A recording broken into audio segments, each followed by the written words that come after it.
Um, I'm trying to check with Liz. Oh, now Yes, it says the broadcast is live.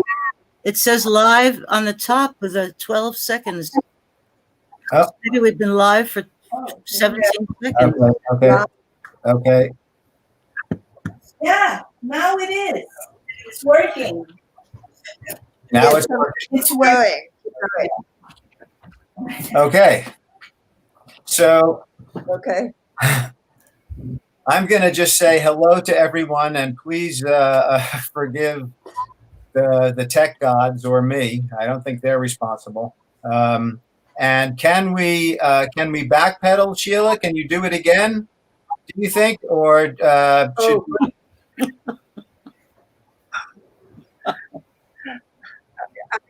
I'm happy to, but yes, if nobody, it didn't work before. No. Apparently not. I honestly don't. I'm completely baffled by Now it's live. So you just started. Okay. So. All right. I'll go. I'm reading from Open Secrets. Let's just do the abbreviated introduction. Sheila Kohler, wonderful friend, great author. Take it away, Sheila. Okay. So I'm reading from Open Secrets, which is a mystery, more of a mystery than most of my books have been, although I've had a mystery element in lots of them. And it's the question of what has happened to Michel, who is the father of Pamela and the husband of Alice, and he goes out sailing and does not come back. So the question is, what's happened to him? Has he committed suicide? Has he had an accident? Has he been murdered? Is somebody else on the boat with him? But the section I'm reading is from the point of view of the young daughter, Pamela, who is 14 and who has left after the funeral has taken place and gone back to her boarding school. So I'll try and read it as briefly as possible. There are some winding stone steps that lead down from the top lawn at Pamela's school into a sunken garden.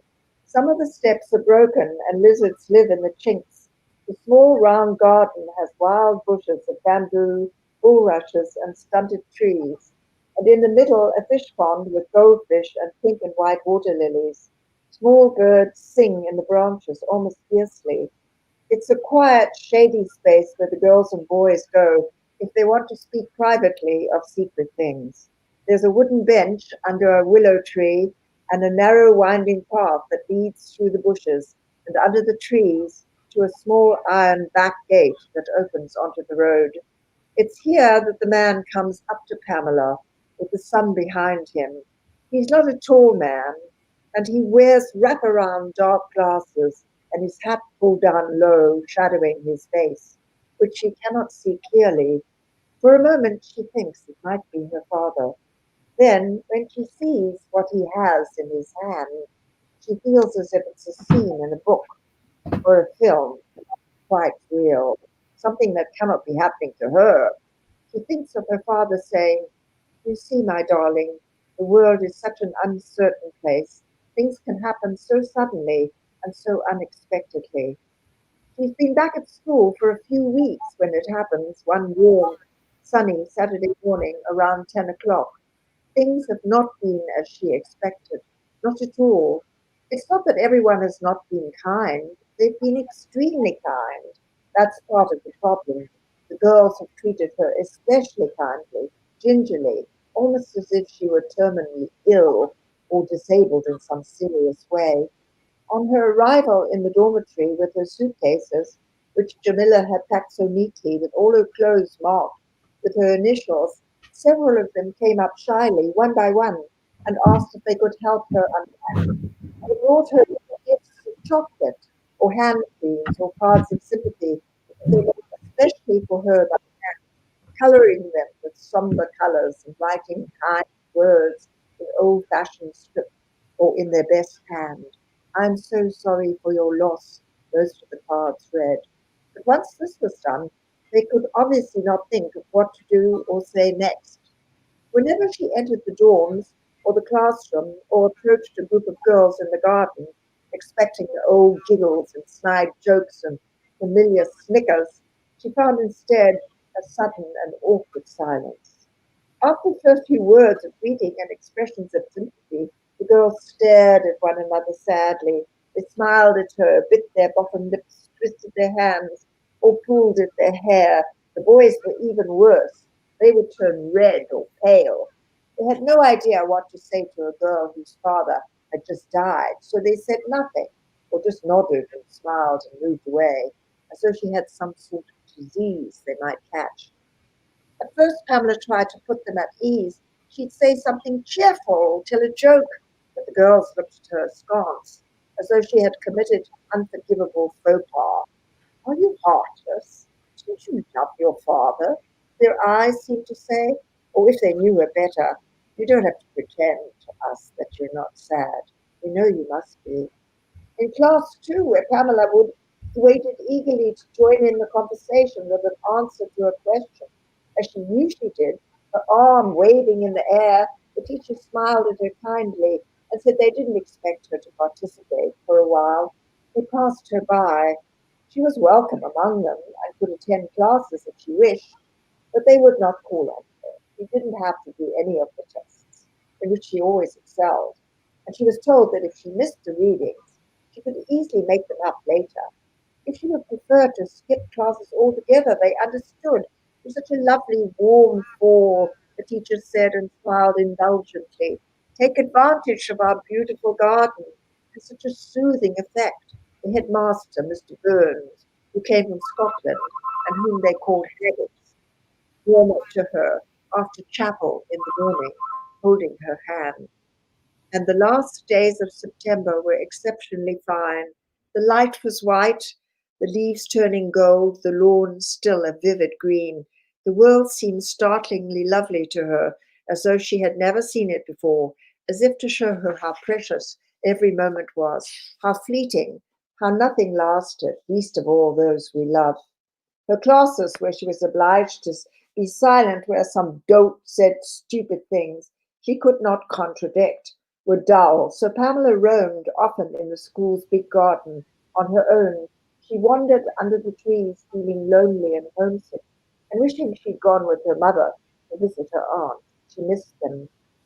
She spent most of her time on her own.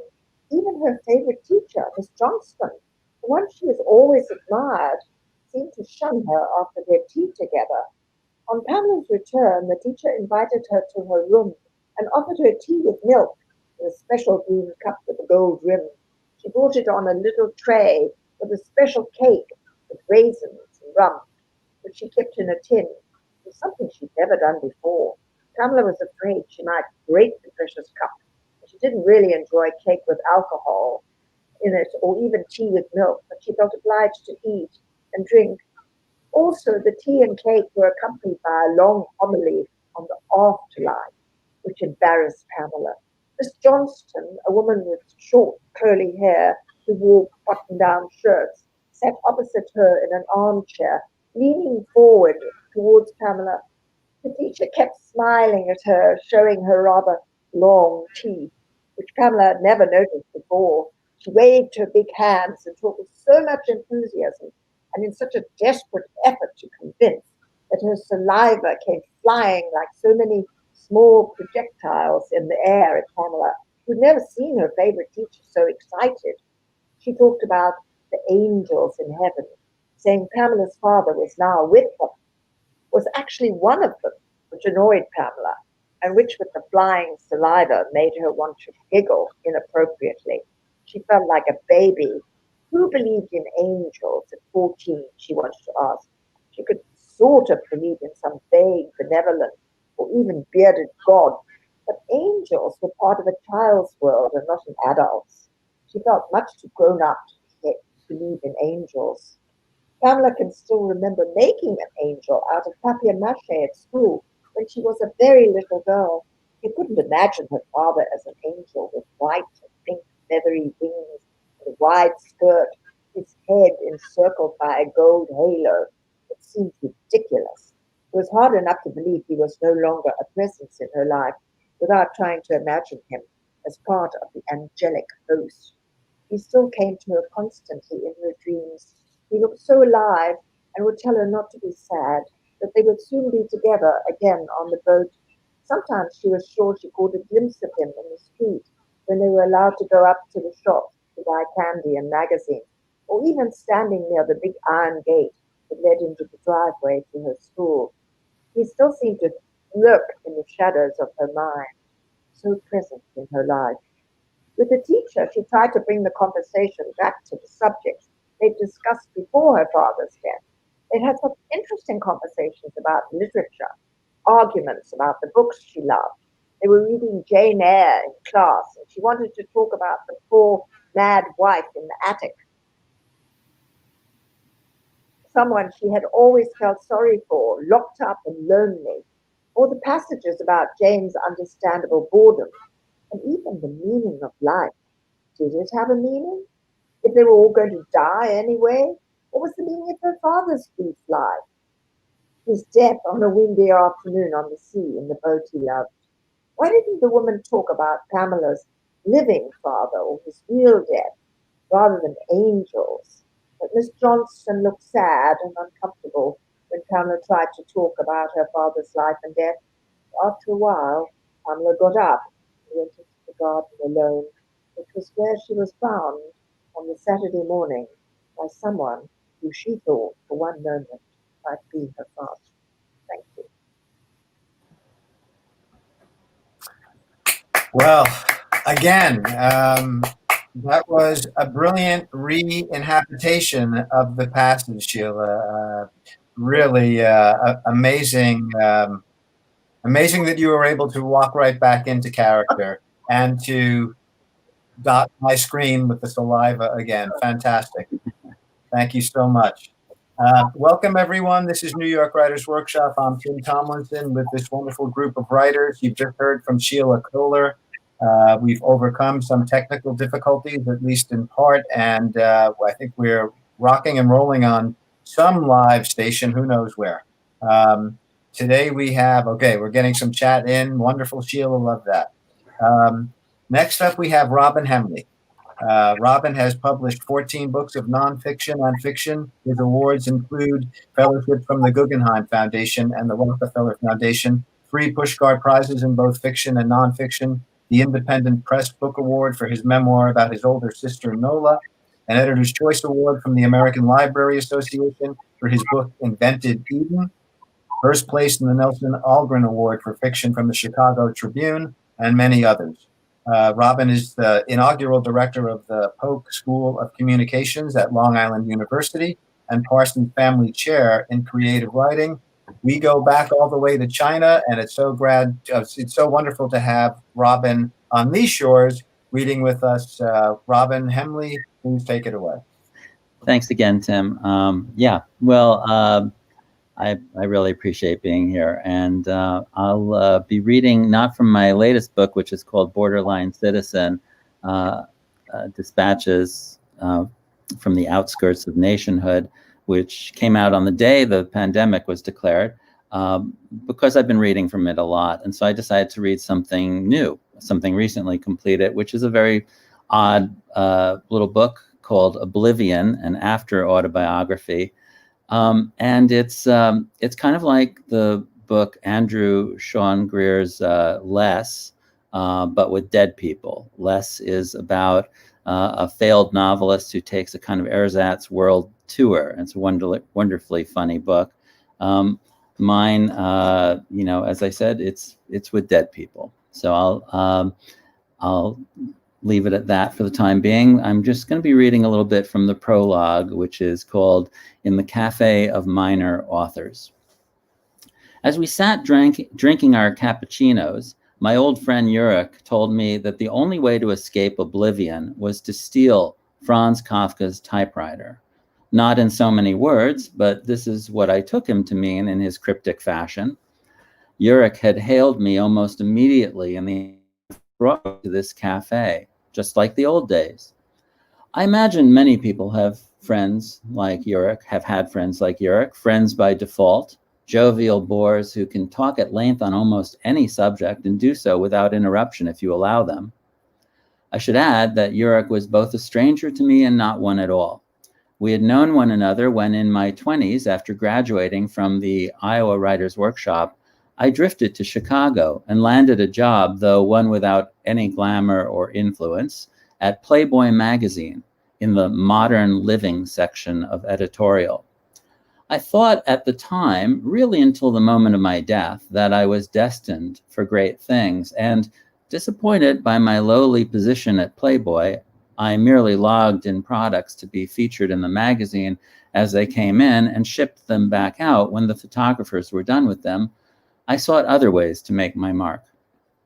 I met Uric in Chicago one day through a mutual friend I had gone to school with, and he told me about a magazine he worked for with the horrible name, the odious name, Hoot and Holler, where he was the book review editor. There was no pay involved. It was run by two socialites with bad taste and money to burn. And soon I found myself the senior editor of Hoot and Holler without pay, toiling after work every day, thinking that I was going to make my mark here if I could convince the owners to change the name. Uric agreed with me that the name had to be changed, and we lobbied for a year to make this happen. But Dorothy, one of the co-owners, had founded the magazine based on a dream in which the name appeared to her and which she treated as divine revelation.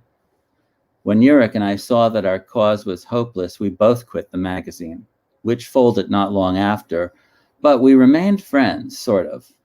We would meet at coffee shops almost every day in Wrigleyville, where we both lived, me on Roscoe, he on Cornelia, and chat about rare books, art, ancient history, philosophy. Actually, it was Uric who did most of the chatting, leaning across the table, cigarette in one hand, smiling with his yellow teeth, his accent a mix of Polish and Chicagoan, replete with deses and dats. While I listened, I tried hard not to look as distracted as I felt. Uric had a girlfriend named Vicky who was twice as boring as he was.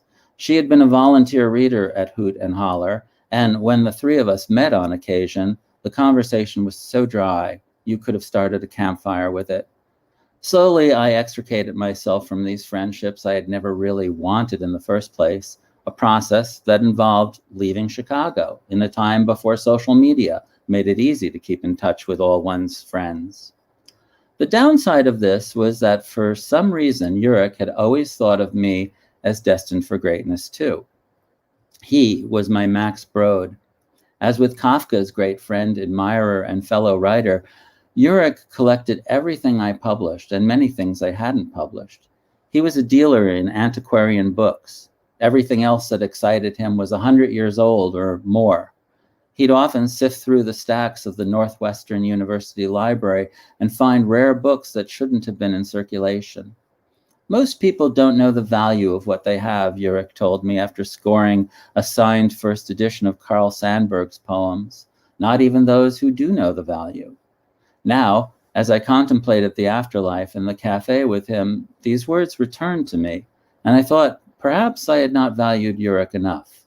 If I had made a little more effort to cultivate his friendship rather than doing everything I could to alienate him, maybe he would have been a useful ally. Uric, who cut a slight figure, was clunky and old world in his fashion sense. He favored an assemblage of wide ties, rumpled sports jackets with lapels half as wide as Dumbo's ears, and loafers with heels worn down to the brink of complete uselessness. His mouth held a complement of crooked and stained teeth and a never-ending procession of cigarettes in constant contact. Only his wan laugh, his slender wrists and fingers, his narrow face and perfectly groomed mustache offset his befuddled sense of fashion and health. The cafe was crowded and smoke-filled, not smoke so much as mist. The mist seemed almost a living thing, curling around the ankles of some customers, obscuring entirely the features of others. There was a clamor of voices and spoons, the cafe full of men and women, as far as I could see, and yet the place retained a cozy atmosphere, perhaps a result of the mist. A cappuccino sat in front of each of us, foamed perfectly, 2 dark drops dotting the foam where the espresso had flowed through. When I picked up my cup and tasted the coffee, the sensation was unlike any I'd ever felt. My lips made no impression on the foam, and nothing liquid entered my mouth, but I still had the sensation of drinking a perfectly brewed cappuccino. One could almost feel virtuous drinking cup after cup of this ethereal coffee. Some passing acquaintance, former student, colleague, or friend sat at nearly every table I could see. The afterlife, it seemed, was not unlike the annual Associated Writing Programs conference, full of smart, unfulfilled people such as me. Not all the tables were 2-seaters. Some seated as many as a dozen people, sipping their coffees and chatting amicably. At one such table, I spotted my friend Maudie, who smiled and gave me an animated wave, and I waved back. I had last seen her at the AWP conference years before my death, a year before a heart attack took her.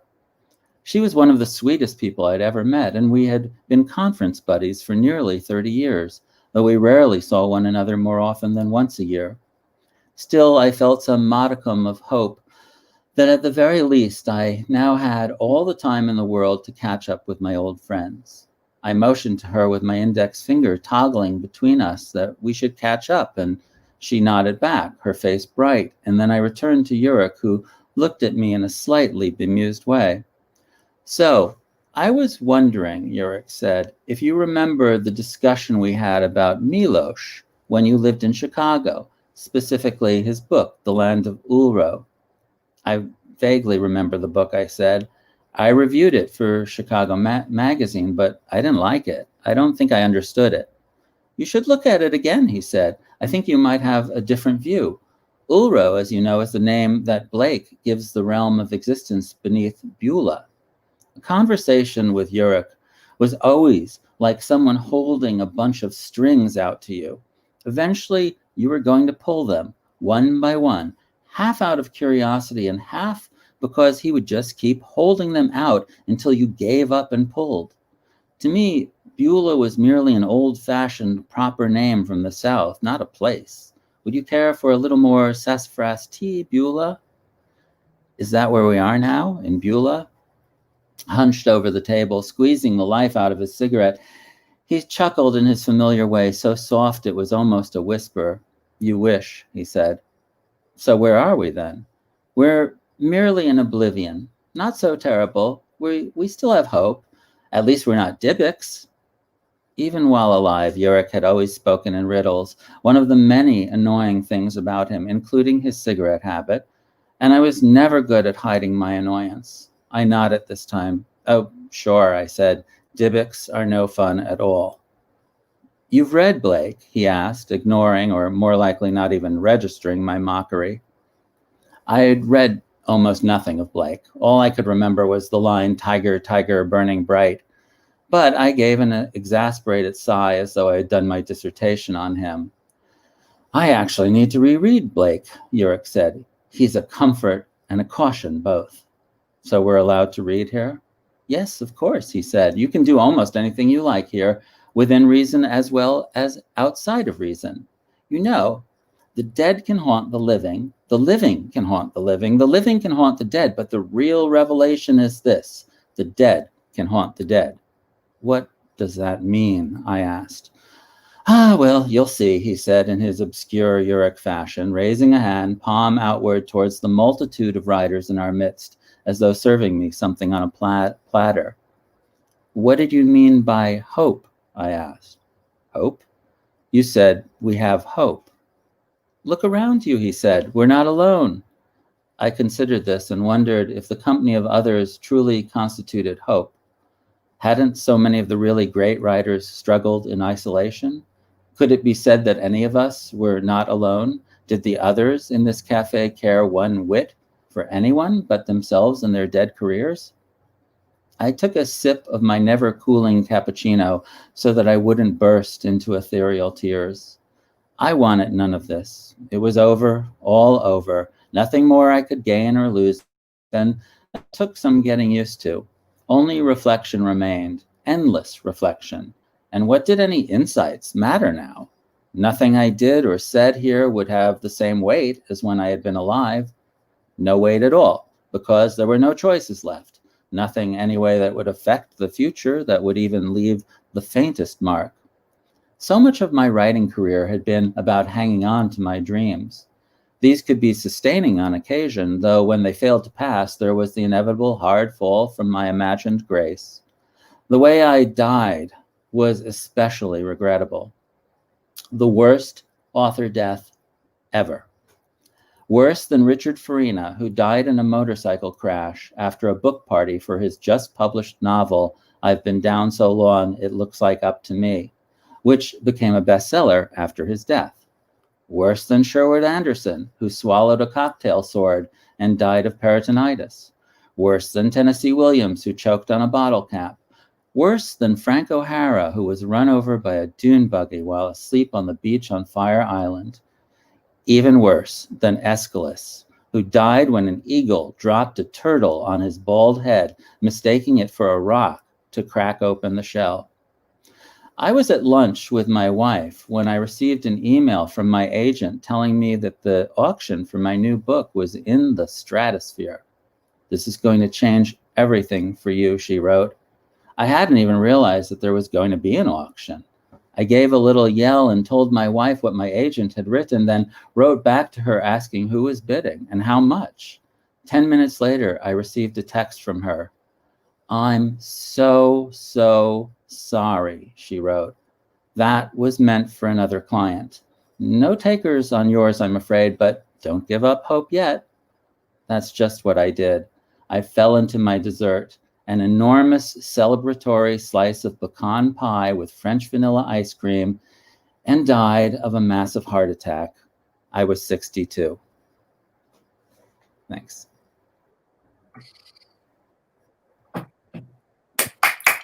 Bravo, Robin. Thank you. Really hilarious. I think I recognize the cafe and some of the people in it. I've been at those conferences. You bring it to life or death. Thank quite you. Beautifully. Thank you so much. Okay. We're going to move on to our third reader. Those of you who are joining us late, that's okay. We're joining us late as well, but we've cleared a technological hurdle and we're running as planned. I'm Tim Tomlinson. This is New York Writers Workshop, and this is the final reading of the New York Writers Workshop, A Time to Talk series in 2020. I want to introduce a wonderful writer that I'm sure you all know, Lynne Sharon Schwartz, whose newest book is Truth Telling, her fourth collection of stories, which has been making me roll out of my chair at the desk. I'm recognizing myself and others in so many of the stories. Her novels include Disturbances in the Field, Leaving Brooklyn, nominated for a PEN Faulkner Award, and Rough Strife, nominated for a National Book Award. She has also written essays, This Is Where We Came In, memoirs, Ruined by Reading, and Not Now, Voyager, several collections of poetry, and translations from Italian. She has received awards from the Guggenheim Foundation, the National Endowment for the Arts, and the New York State Foundation for the Arts. She has taught at many colleges and universities here and abroad, and presently teaches at the Bennington College Writing Seminars. I want to welcome, with just so much appreciation for seeing you here, Lynne Sharon Schwartz. Lynne, please take it away. Thank you so much, Tim. I'm delighted to be here with all these writers, most of whom I know, one of whom I know very well. I'm just going to hold up the book that Tim mentioned, Truth Telling. Oh, it's not like in a mirror. I thought it would be backwards. So it's a book of stories that came out since we're all saying when our books came out in this awful pandemic era. This was just published about 2 months ago. So now why I don't have anything that takes place in the afterlife or even referring to angels, such as the previous readers have had. It does take place, part of it, in a realm that is not quite familiar, but we'll get used to it. Just going to turn on a light. The story, it's quite short. It's called Pickup. I was standing in front of my hotel smoking a cigarette because, of course, no smoking was allowed anywhere in the building. And in the hospital where my father lay recovering, I hoped, from surgery, forget it. A shiny black car pulled up and parked right in front of me. It was probably coming to pick up someone in the hotel. No one came out, though, and the car stayed parked for several minutes. Sorry.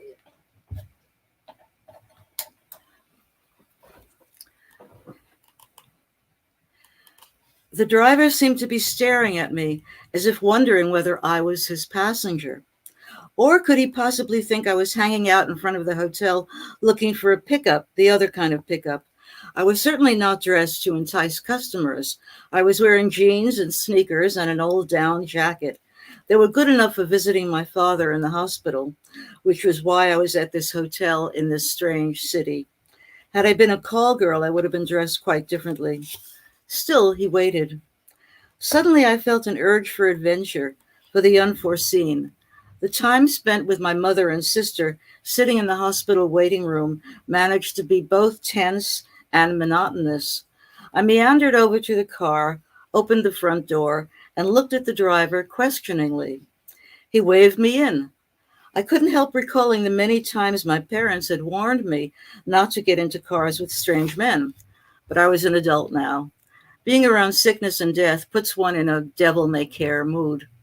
I stubbed out the cigarette on the curb, then hesitated, not sure whether to sit in the front or the back seat. If he were merely a chauffeur waiting to deliver me to some exciting encounter, then the back. On the other hand, why not be friendly, just in case? I got into the front seat and he started the engine. "You're almost too late," he said. "Hold on. You're not from the hospital, are you? Did something happen?" "Hospital," he said. "I don't know what you're talking about." "Never mind," I said. "I'm sorry. I was delayed. They've had everything all ready for a half hour. They can't start without you." "They'll just have to wait then, won't they?" I said. Naturally, I wondered who and what he was referring to. He wasn't looking for a pickup, obviously, an available woman, I mean, which I had almost hoped might be the case. But studying him more closely, I was glad. He was not the least bit attractive, with his shiny, balding head and tiny hair sprouting from his ears, and his stubby fingers on the steering wheel. Maybe I had agreed to a quick gig and forgotten about it in the flurry over my father's surgery, but the TV commercials I appear in, laundry soap, cars, cat food, are almost always shot in New York or Los Angeles. The downtown streets we were passing through were totally unfamiliar. Anyway, I always get a text from my agent a couple of hours ahead as a reminder. "It's not just the orchestra," he said. "The audience is pretty restless." There was never an audience for a commercial shoot, and the music was pre-recorded. "But you just got here yourself." "You were supposed to take a taxi," he said. "When you didn't answer your phone, they sent me out." I took out my phone and saw that I had forgotten to turn the ringer back on after I went to a movie last night. Dinner with the family in an awful Italian restaurant had been trying, and I'd needed distraction. I couldn't even remember what I had seen. It might have involved a kidnapping. "Look," I said finally, I'm totally confused. Maybe you can explain what this is all about, where we're headed." He handed me a printed program for a concert taking place that night at the town hall, featuring a pianist playing one of the Rachmaninoff concertos with the local orchestra. My name was on it. Also, there was a photo that looked a good deal like me, but wasn't me. Something about the lips and chin wasn't quite right. Not to mention that the woman looked older than I thought I looked. "There's been some mistake. That's not me. I'm not a pianist." True, I had taken piano lessons as a young girl, and in fact was quite good. So good that my high school teachers urged me to continue and apply to one of the well-known music conservatories. But I didn't want to. My dream was to study acting, which I did. Not that it has gotten me anywhere past laundry soap so far. Often those commercials lead to real acting work, but in my case, that hasn't happened yet. Maybe I should have stuck to the piano. At a red light, he snatched the program back. Are you? And he read the name on the program, which was my name. At least it had been my name for as long as I could remember. I was getting so flustered I could barely remember who I was. This can occur, for instance, after my portrayal of a housewife thrilled with her new laundry soap is so convincing that I convince myself, and for a short while after, I feel I'm that non-existent woman. Yes, I am, but I'm not a pianist. I told you, I'm an actor. This photo looks a lot like me, but isn't quite me. I should know, shouldn't I? Someone got the names mixed up. Maybe she's staying at the same hotel. Well, he said, it's too late to go back for her now. They're expecting us. You'll just have to go through with it. He slowed down and turned off the wide avenue we were traversing into a side street. But I'm not dressed for it. Look at me. He looked down at my jeans and sneakers disdainfully. They'll give you something to wear. Sometimes performers leave their gowns in the dressing room, or you can get a dress from one of the violinists. There are so many, one less up there won't make any difference. But the shoes, I murmured. He didn't answer. We were approaching a large, white, classical building. People milled around outside. The driver pulled into the parking lot behind it. Get a move on any longer and they might have to cancel. Cancel, that might be my way out. But he opened my door, grabbed me by the arm, and dragged me in through the back entrance, where several men in formal wear took me in hand and talked all at once so I couldn't get a word in. A woman appeared holding a blue gown over her arm and hustled me into the dressing room, where she practically tore off my clothes and left them in a heap on the floor. Before I knew it, I was in the dress, which fit perfectly. I could see in the mirror. She even had a pair of black pumps, low-heeled, so I wouldn't trip getting on and off stage. She hastily dabbed some makeup on my face and smoothed down my hair. All this took only about 3 minutes, then handed me back to the waiting men. Wonderful to have you with us at last, one said, patting me lightly on the shoulder. Break a leg. I was practically pushed on stage, blinking in the bright lights, where I moved toward the piano and bowed as I had seen performers do. The conductor approached to shake my hand. There were sheets of music on the piano. They would certainly help. I'd always been a good sight reader. And there was a page turner, a young woman in black who smiled encouragingly at me. While the audience applauded my entrance, I tried to get my head together. My father, who lay recovering from his surgery, as I kept hoping, had told me when I was a child, whatever life calls upon you to do, concentrate and do it the best you can. That is all anyone can expect of you. I had heard the concerto a few times and knew when the piano came in. I found the place on the page in front of me. I lowered my hands to the keys and waited. Then it was time for my opening notes. I hesitated a split second and began. Soon the orchestra joined me, and together we performed the music. I did the best I could, and apparently it was good enough, or even better than that, because at the end the audience rose to their feet and clapped. Fortunately, that was the only piece I was expected to play. The rest was a suite of Hungarian folk dances, and finally a Brahms symphony. Back in the dressing room, I hastily called the hospital to check on my father. I had planned to go there after I smoked my cigarette in front of the hotel, but now it was too late. Visiting hours were almost over. When she heard it was me, the head nurse on the floor said, "Where have you been? Your family is worried about you." "I'm fine," I said. "Something came up." "But how is he?" I asked impatiently. "Oh, everything went well. He's awake and responding. Tomorrow we might even get him up on his feet." I burst into tears of relief. "Take it easy," she said. "Come tomorrow and see for yourself. Bye now." I hastily composed myself because 3 of the men in formal dress entered to congratulate me and lead me on stage for a curtain call. I was given lavish bouquets of flowers. Tomorrow I would take them to the hospital. That's great. Bravo, Lynne. Thank you. Thank you. I love that. I think I'm going to jump in any car that opens its door in front of me from now on. I think I too have been advised not to do it, but I hope they don't take me to a piano recital. Really quite wonderful. And I wondered which one you would read because I've been digging through this treasure trove of stories, and each one has, for me, such a rich New York moment. Um, so here I'm picturing Carnegie Hall and the backstage. Quite wonderful. Thank you so much. Well, now we get to the final reader, I'm so delighted to have Edmund White with us. I had some interaction with Edmund White many, many years ago, which I remember they were indelible moments in classes that I sneaked into and in rides I took with him on the Broadway 1 down to Greenwich Village, where I had a girlfriend living on West 10th Street. I hope she was listening, because she never believed I was actually talking to Ed White on the Broadway 1. Edmund, I'm going to read Ed's bio because it's kind of the haiku of bios.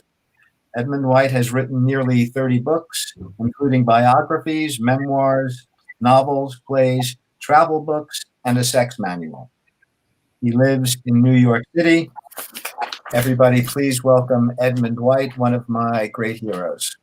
Thank you. Thank you. I'm going to read from my new book, A Saint from Texas, and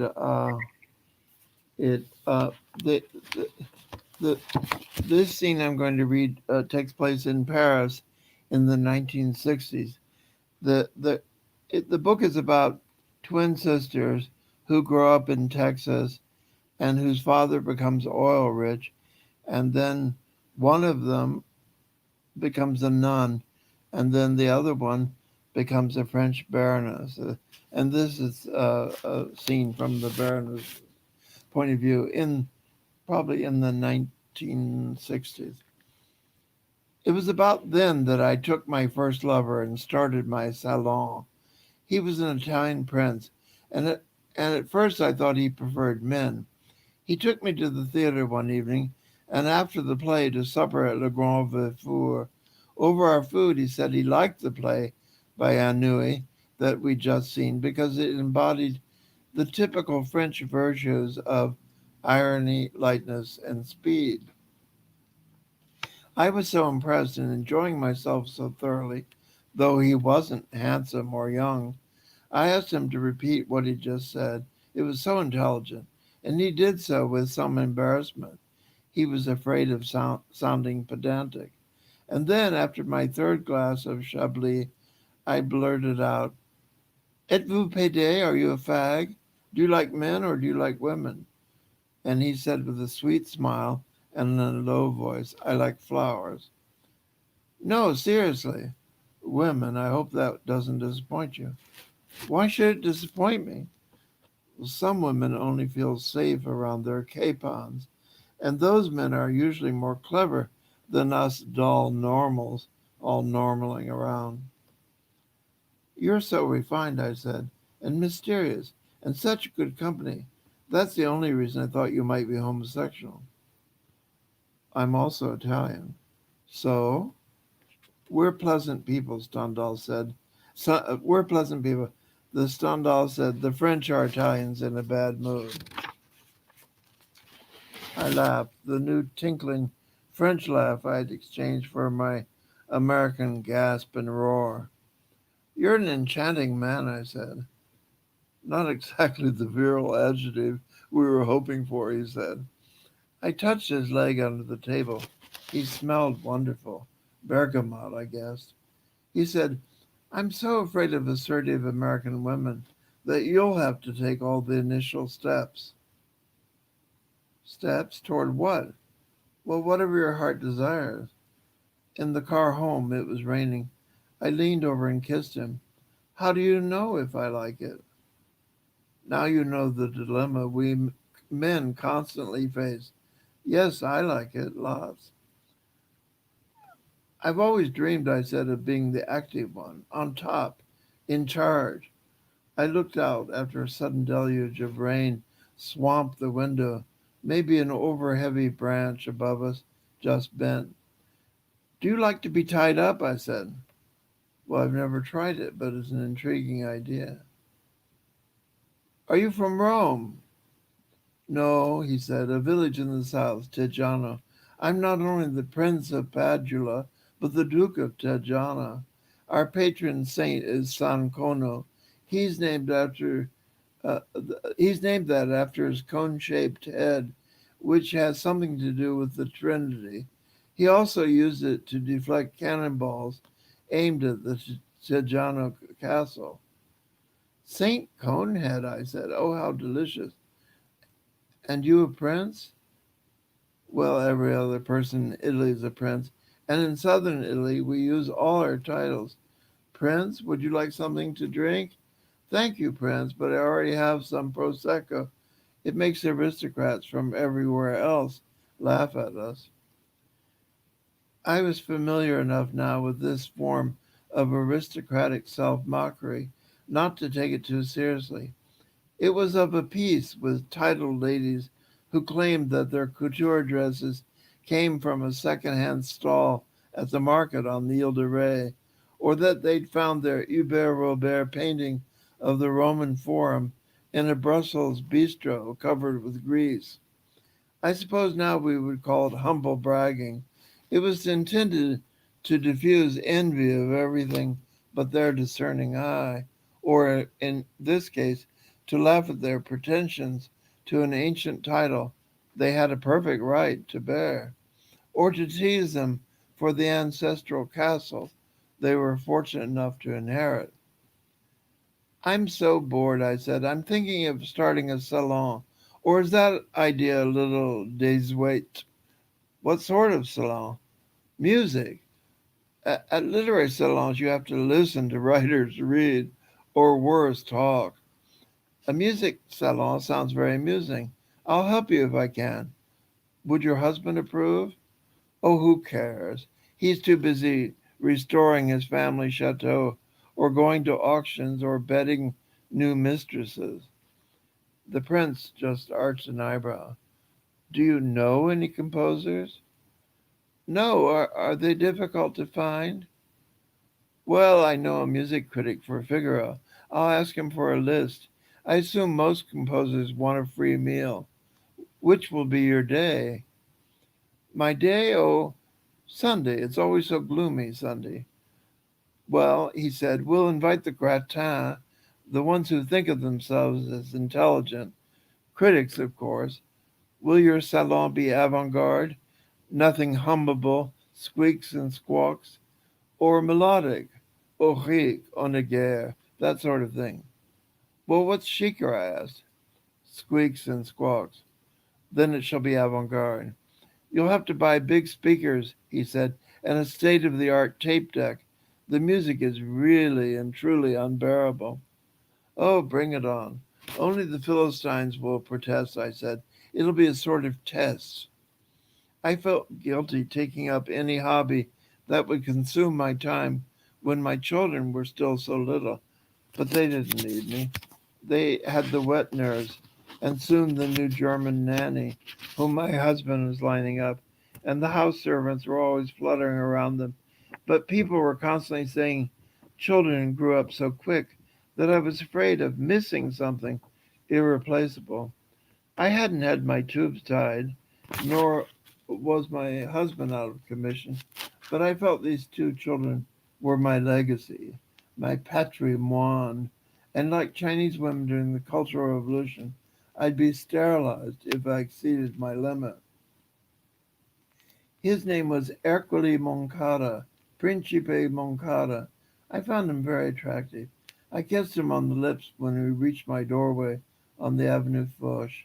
The usual streetwalker was standing in the doorway. We nodded at each other politely. The prince said, "A bientôt, j'espère." He was wearing a dark blue suit, a white shirt, and a plain dark blue silk tie. He had a white linen handkerchief, not in stiff little peaks, but sumptuously casual, in his breast pocket. He wore a gold ring mounting for a black cameo, a Roman emperor, no doubt. He was tall and slender, with a full head of long, straight silver hair, pushback from his face. I wondered if he'd have white chest hair and hair on his shoulders. Oh, man. But anyway, I loved his bergamot cologne, and I'd felt its aura pulsing around me all evening. Irrationally, I ascribed it to him, to his body.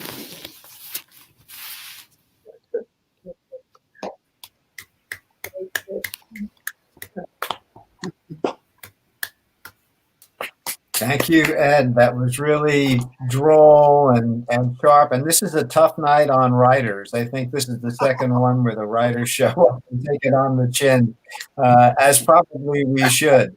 So thank you for that. Really quite wonderful. I'm looking at our chat, and I'm seeing that we have people writing in from Australia and the Philippines, as I'd hoped, and some people from New York and other locations in the States. If anybody has any questions, we welcome them. Please send us a note, and we'll see if we can get it out to the group. But maybe I'll start with a general question that I feel, you guys might be able to answer really interestingly, because you've been in the game for a long time and you've seen changes. I'm wondering, like recently, Ed, I read an interview with you. I should take this into the gallery. Recently, I read an interview with you, and you mentioned something about autofiction being a new thing. What's new out there, and how, if at all, is it affecting any of your work? Is that a question for Ed or everybody? No, for everybody. Anybody? Yeah. I thought immediately of Martin Amos's book, right? The Inside Story, yes, which is, he even has photographs and, uses names, a lot of name dropping, and himself, of course, but it's called a novel. So I'm writing a novel now, and I talked to Martin about this, but it was just by coincidence. I'm writing a novel in which a minor character is called Edmund White, and I describe him. I have to describe him and characterize him, but always in the third person. Mm-hmm. Yes, well, I did that. I've never done before because I've written a lot of first-person autobiographical fiction, but I've never written about me as a character. Yeah. In Cracks, use of Sheila Kohler. And some people said, oh, yes, very good. Others said, oh, well, what were you doing?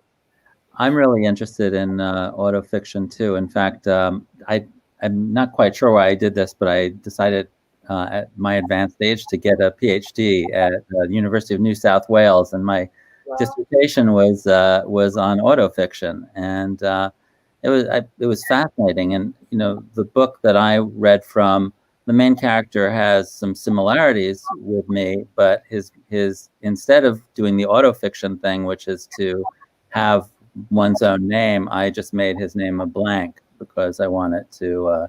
But I think it's fascinating what's been going on in France, in autofiction since about 1977, and then more recently in the Anglophile world. I think really the major difference, if there isn't, is that people use their own names. There has always been a tradition of autobiographical novels, and we all like Thomas Wolfe or Proust, or there are so many, and we all know that the author, this main character represents the author. But in the past, it was always desirable to try to deny it. I made it all up. This isn't really me. And now our age, which is so, what can we call it, narcissistic and all the rest of it, focused on ourselves and letting everything hang out. I mean, we're shameless, or some of us are. I'm not. But so it's the same tradition, really. It's just that people are not afraid of using their names. And in fact, they're owning up to pride. They're owning up to their lives and take pride in what they have done. So that it's a really, and also, we don't like to use long words anymore. So many people don't know how to speak. So instead of saying autobiographical fiction, we say autofiction, and it's easier. Anybody could say that. Well, I actually think there are some differences, but I mean, it's too, we don't have time to go in, but I think, what my mother was a writer as well. And she always used to say that the memoir in her day was the first novel, that people wrote a first novel, and that was assumed to be their autobiographical thing. And I actually think that the memoir has had a lot of influence on the way that people now see autobiographical writing versus what you can do in a novel too. I tried to noodle out one time with the difference between autobiography and memoir. I think memoir, well, first of all, used to be written by famous people. Like if you won the Battle of Iwo Jima, you had the right to write a memoir, but not if you were just a nobody like us. You had to have invented the fountain pen or something. I remember doing a reading from my memoir, and somebody in the audience said, "Well, what makes you think that somebody would be interested in your memoir? You're not very famous. Nobody, so why did you think you could write this?" I think that the tradition of memoirs goes back to the saints, who, into the lives of the saints, or St. Augustine, or people who, the earliest memoirs were really written by saints who would discuss how they'd been horrible sinners and now were saints. But I think that is one tradition. Of course, Proust changed everything because, Proust became the most important writer of the 20th century, eclipsing James Joyce. Yes. And everybody talks about Proust all the time now. And like when I wrote my little book on Proust, I went to the Princeton Library, and there were 50 feet of books. There's a difference between autobiography and memoir. If somebody hands you an autobiography, you expect to know, say, I was born and this is what I did, and then I died, or I'm going to die. But a memoir can really be about one aspect of one's life. I've written 2 or 3, I can't remember, memoirs. Ruined by Reading is considered a memoir, but it's me in relation to reading. You don't have to know anything else about me. And in fact, I don't say anything else, just how I, began to read and so on. And Not Now, Voyager is about travel. It's about how I hate to travel. I'm such a bad traveler. And so it is very personal, and I hope it's funny. But again, you don't have to know, when was I born and where did I live and who were my parents. So a memoir can take one aspect of one's life and do that. I actually like that kind. Well, You don't always want I to know do too too, much. because I hate childhood. It's always so boring. Always the same. So I think childhood's interesting. And yet, a boy's own story is a childhood story. No, Well, adolescent, but I don't know. Like, I just think that in my new novel, the 2 characters, a husband and a wife, they've both been previously married, and they feel like being too honest sank their earlier marriages. So they've never talked about the past. But then at a certain moment when they feel invulnerable as a couple, they each decide to write their memoir, only to read it to the other person and then destroy it.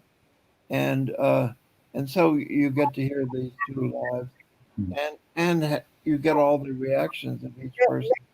Memoir can get you into a lot of trouble, though. I was wondering about that in the Martin Amis book with the photos and the names. Legally, can you not get, into trouble for writing? Well, not the dead can't sue except in Mexico.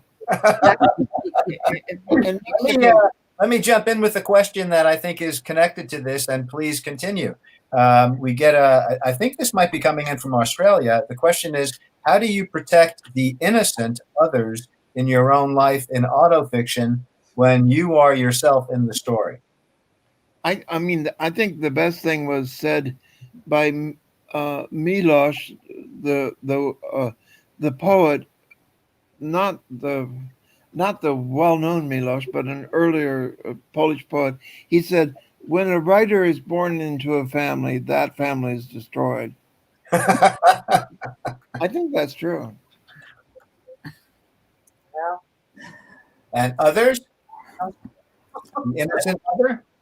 I mean, my mother was a writer, and as I said, and I was always appearing in her short stories, and I would go to her and say, "Mom, why are you embarrassing me like this?" And she'd say, "It's fiction, it's fiction." And I'd say, "Well, I can notice, that you said this stuff." So I've actually had people, and I've spoken to a lot of writers who get in trouble for their fiction as well. So just fictionalizing something doesn't protect one. In fact, sometimes people see themselves in novels that they weren't intended to be in. And I think that's pretty ironic. So I tend to feel that just writing in general is going to get you into some trouble. And yes, if you write well enough, you're going to.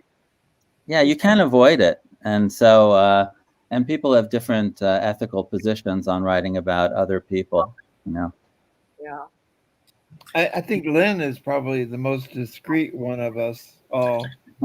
Well, I think so too. I was wondering, thank you, Ed. I was wondering whether even to mention this, but I do, of course, I've written some autobiographical fiction, but I try to avoid it. I don't want to hurt people. And it's more that I am afraid of hurting people. I think if you tell some things, you can hurt them very badly. But I also don't think, I'm not comfortable with the idea that the writer of all people has license to go around, stepping on people's toes. I mean, supposing you're a plumber, well, that's probably not a good choice, but supposing you're some other profession, nobody would say you have the right to go around telling people your intimate family secrets, because it's not, it's sort of not what you do. But somehow writers are assumed that they must, if it's in you, you must say it. I don't think so. If it's in me, I just keep it in there, and I can make other things, or what I do like to do is transform things. I mean, after all, my father is, referring to my story, because that's the only thing you all know. Yeah, my father's, he's gone now, but he's been in the hospital, and many times I was, waiting anxiously to see what would happen to him. But I can transform it into something totally different, and maybe satisfy my need to go into this experience. I loved your story, by the way. Yeah, thank you. Great story. I just want to say that I my thinking has evolved on this. I mean, back when I was in my 20s, I would lose a friend over a story, or I did lose a friend over a story that I wrote. And now I don't think that's worth it. Now I'd rather not write the story, and I tend to show things to people before I sort of let it out into the world. Or, I'm much more interested in getting permission, because I also don't like to hurt people if I can help it. Well, I wrote a story long ago, and I was just beginning, and it was a really good story. I thought maybe this story would be my entrance into the big time magazines, but I felt I had to show it to the person, or I didn't show it. I told her what it was about, and then I used some. And I said, "Would it hurt you if I published this?" And she said, "Oh yes, it would." So I decided to publish it in the most obscure place I could find. So given my reputation back then, that was very easy.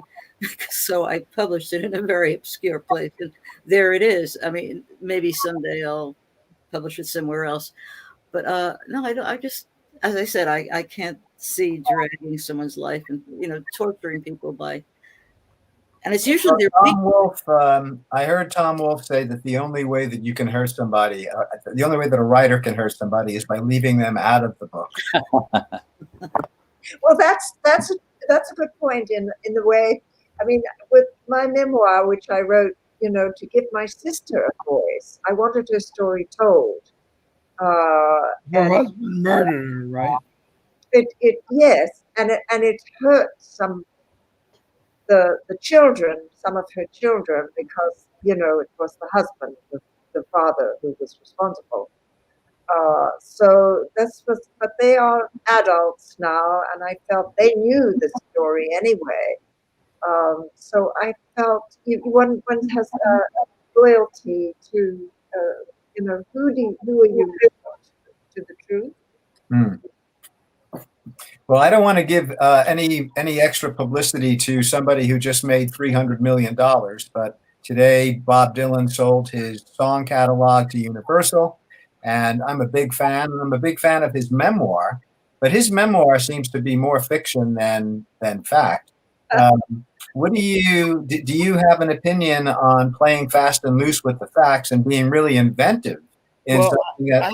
I think a novel, your contract with the reader is that you can invent everything and anything, but your contract with the reader in a memoir is to tell the truth and nothing but the truth. As much as you know it, and as you see it, obviously. I mean, like I hear people use the phrase creative nonfiction. That just sounds like lying to me.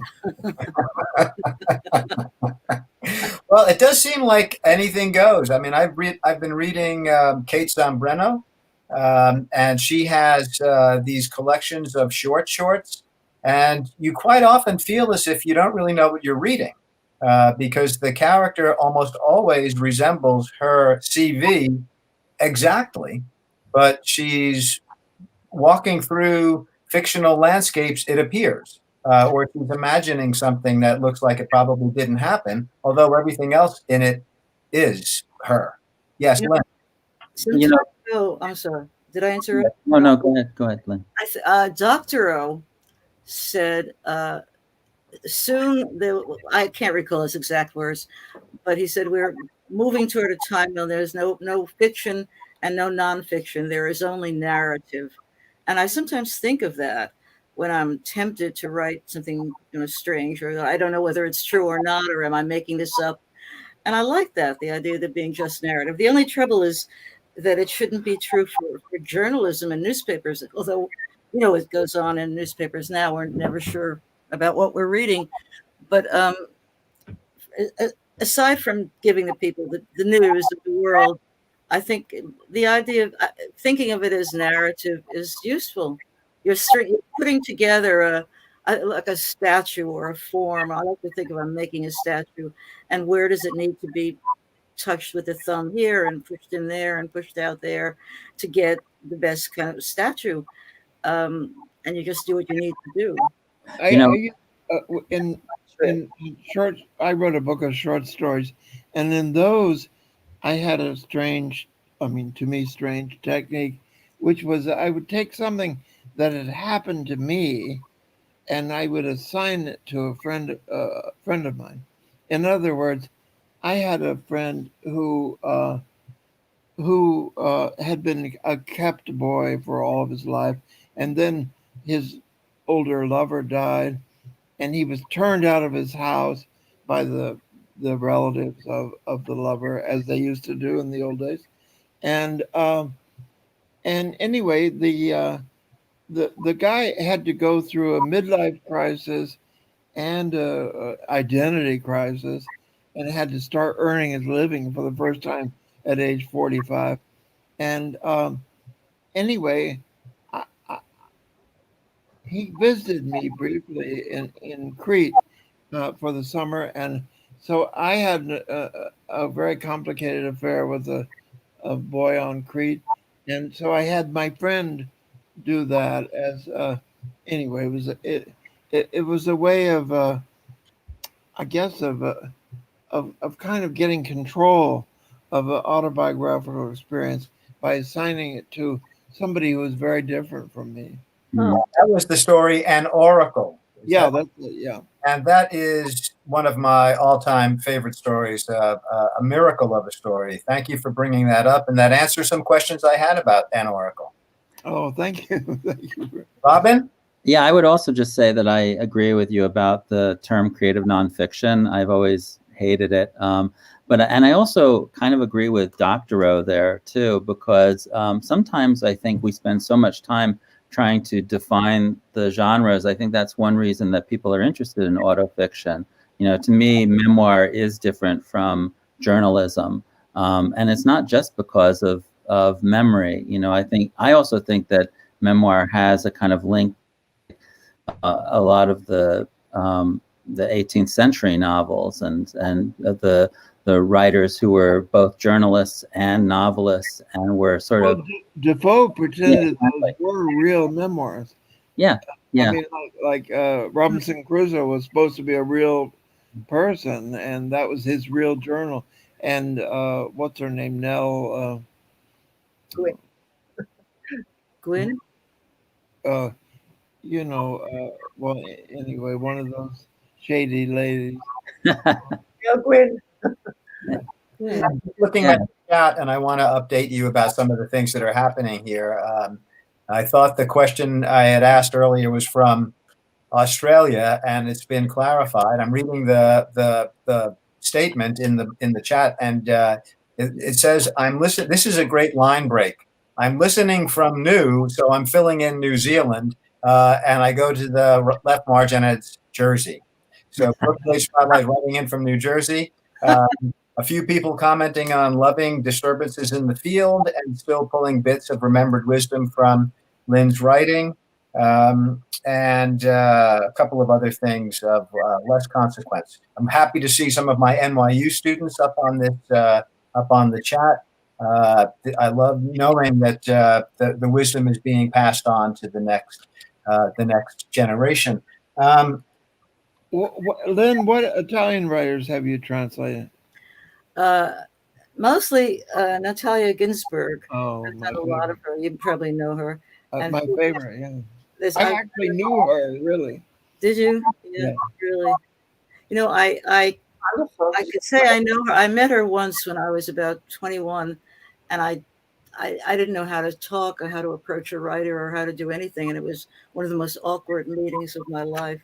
But I envy that you knew her for real. I wish I had. I met her daughter at an event last year. Yes. Yeah, I was at that event too, and there were like 4 or 5 women. Right, that was the one where I came very late. I just got stuck in, and it was the daughter of Calvino. Calvino, yeah. And anyway, yes, she's the one. And who else? I did a Holocaust memoir by a writer called Liana Milou from Genoa, called Smoke Over Birkenau, and then a children's book author named Silvana Gandolfi, 2 books of hers. So that's, yeah. How did you? Yeah, 2 more questions, and then we'll let you guys go get dinner or cocktails or go to the late night gym, whatever you do. One is, and this really is coming out of my experience reading "The Beautiful Room Is Empty," how much music factored into that novel, and how much music it turned me on to. So I had not listened to Manon Lescaut prior to reading the novel, and the symphonies of Brahms, I think, were associated with the gloomy father, but I love them and feel they're delightful in my own space. I'd like to ask all of you: do you have a soundtrack in mind for the work that you're doing, or has music? The Rachmaninoff is an interesting reference, but maybe something that applies specifically to what you're working on now. What are you hearing in your head? I don't hear music when I'm writing. I think the things are quite separate. There are people I know who write with music, but I like to listen to music or to write, but not to do both at the same time. I thought it was clever that, Lynne, that you chose for that poor woman to play the world's most difficult composer. That's what. Yes, exactly. That's why I chose it. I was thinking of that. I was thinking of the movie Shine and how it led up to him playing the Rock 3 and passing out on stage. Is that the one with Jeffrey Rush? Yes. Yes. Yeah, that's that concerto is so famous for that. I don't. I write about music a lot. I love music. I mean, after literature, I guess music is the thing I care about. But no, I don't listen while I write, or what I'm writing now has nothing to do with music so far. And Robin? Robin. Well, once I had a novel that I wrote where the characters, I associated each character with music. It was a way for me to help delineate their characters in a way. So I would listen to the music of one character so that I could, get into her head. But I'm with Sheila. I tend not to listen to music when I'm writing or even think about it much. I wish I did. It sounds great. I always write to music, but Virgil Thompson, the composer, said, "Oh yeah, that number of writers I know do that. It helps them to concentrate, to resist the music." Oh, Actually, I forgot a novel about a pianist, not Disturbance in the Field, and I wanted her to perform. I mean, the point was that she was deceiving the public, and it wasn't really her work. And it's a long story. It was a famous sort of thing in the newspaper a few years ago. So I had to think of what she should play. I consulted a professor at Juilliard who told me I had it all wrong, like what a concert would look like, like one by Brahms and one by Handel and he said, no, it's all wrong. And he explained how to make it right. But in doing it, I listened to a lot of music on YouTube just to think, to imagine my character, what would she be playing? So I forgot when you asked about music that I had used a lot of. Did any of you ever read Echeno's novel "O Piano" at the piano? Anyway, it's about a pianist who has horrible stage fright, and the concert hall. It's a little like your story, Lynne, in that the concert hall has to hire a man to push him onto the stage. Here's a question that I know from Australia, because we know the writer, Dr. Julia Prendergast from Melbourne, Australia, writing in with a question for the panel. She asks, what do you think about writing as a form of temporizing, not as avoidance, but following Proust, as a response to the, quote, incurable imperfection in the very presence of the present?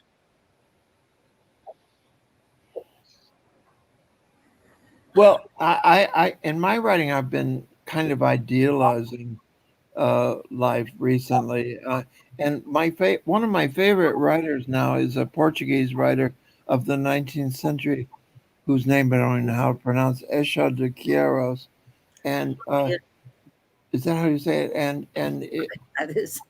and Yeah. say it again. I don't know how to say it, but The Mayas is the great book. Great novel. And one of his things is to show very fallible, believable, realistic human beings against a backdrop, against scenery that is so idealized, that is so beautiful, that's just heartbreaking. I mean, I think it's a deliberate strategy on his part to manipulate the background to kind of compensate in a way for the faults of the characters. And anyone else on the Proust question? Writing as a form of temporizing? Temporizing? As a response to the, quote, incurable imperfection in the very presence of the present. I'm not sure. I'm age for that. It's an intimidating question from a brilliant, wonderful woman. Yeah. Maybe we can all think about that for the next time. We'll get that in 2021. Let me ask one final question, and maybe this will be a way to pass the torch a little bit. Is there anyone that you're reading now, or that you know of, that you think hasn't gotten the attention he or she deserves? Any writer that you think we should all take a look at? Well, we spoke of her, and perhaps many people know her, Natalia Ginsburg, but I always think that she's not as famous as she should be. She's wonderful. She'd write about anything and make anything sound believable, any dramatic story. So I think she should be more widely read. Mm-hmm.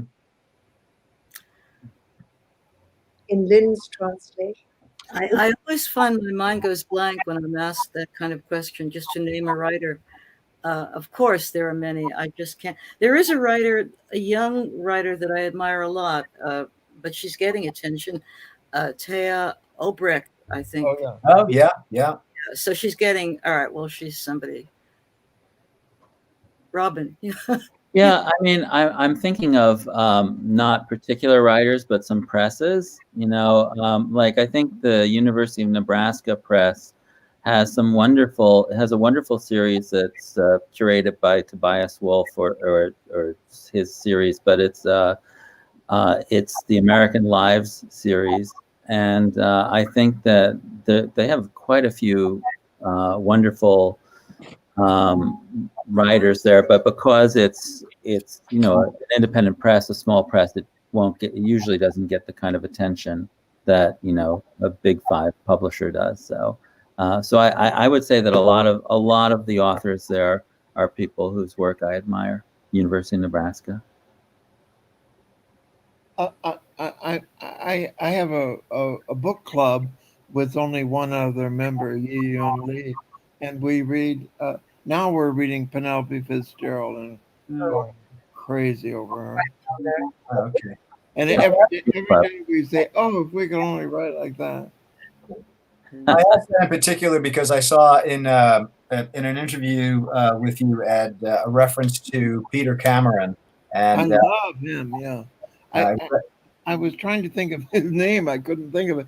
But yeah, his new book, I think is so brilliant. And I wrote a blurb saying, like, in the way that people use the word Kafkaesque, that someday they'll use the word Cameron-esque. Nice. Well, I used to use his short stories in workshops. He's a great writer, and they're quirky in a way that I think is really translatable to pedagogy. I hate that word, but I just used it. Lynne, were you going to say something? Yeah, I just thought of a writer, a story writer. I don't think she's alive anymore, from California, Gina Berrio, who also somebody who never got the attention she deserves. She's known, but she should be better known. Mm-hmm. Yeah, there's a writer who's actually from the United Arab Emirates who wrote a book that came out with Restless Books. It won the Best Immigrant Fiction Award. His name is Deepak Unikrishnan, and he has a wonderful book called Temporary People, and it's all stories that take place in the United Arab Emirates, and they're really magical and wonderful stories, and I recommend him highly enough. It's great. Temporary People, and what's his name is Deepak, Deepak Unikrishnan, and that's Unikrishnan.